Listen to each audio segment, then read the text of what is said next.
صحیح مسلم حدیث نمبر 7304۔ حضرت خالد بن عمیر عداوی کہتے ہیں ہمیں عتبہ بن غزدوان نے خطبہ دیا تو اللہ تعالیٰ کی حمد و ثنا کی، اس کے بعد کہا حمد و صلات کے بعد دنیا نے ختم ہونے کا اعلان کر دیا اور بہت جلدی پھر گئی، اور اس میں سے صرف برتن کی تہ میں رہ جانے والے پانی کی طرح تھوڑا سا حصہ باقی رہ گیا، جس سے کوئی شخص پیتا ہے تم اس سے اس گھر کی طرف منتقل ہونے والے ہو جس کے لیے زوال نہیں، بس جو کچھ تمہارے سامنے ہے اس سے اچھا لے کر منتقل ہو۔ بے شک ہمارے سامنے ذکر کیا گیا کہ جہنم کے کنارے سے پتھر پھینکا جائے گا تو وہ 70 سال تک نیچے جاتا رہے گا اور اس کی گہرائی کو نہ پا سکے گا، اور اللہ کی قسم جہنم کو بھر دیا جائے گا۔ کیا تمہیں تعجب ہے؟ اور ہمیں یہ بھی بتایا گیا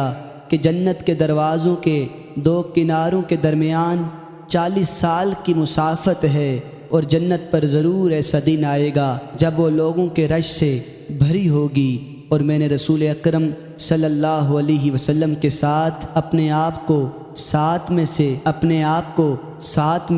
7واں دیکھا کہ ہمارے لیے درخت کے پتوں کے علاوہ کھانا نہیں تھا، حتیٰ کہ ہمارے منہ اندر سے زخمی ہو گئے، اور مجھے چادر ملی تو میں نے اس کو اپنے اور حضرت سعد بن مالک رضی اللہ تعالی عنہ کے درمیان تقسیم کر دیا، بس میں نے ازار بنایا اور دوسرے نصف کو حضرت سعد رضی اللہ تعالی عنہ نے ازار بنایا، اور آج ہم میں سے ہر ایک کسی نہ کسی شہر کا امیر ہے، اور میں اس بات سے اللہ تعالیٰ کی پناہ چاہتا ہوں کہ اپنے نزدیک عظیم اور اللہ تعالیٰ کے ہاں چھوٹا ہوں، اور نبوت کا سلسلہ ختم ہو چکا ہے، حتیٰ کہ اس کی انتہا بادشاہی ہے، بس ہمارے بعد امراء کے ساتھ تمہاری آزمائش و تجربہ ہوگا۔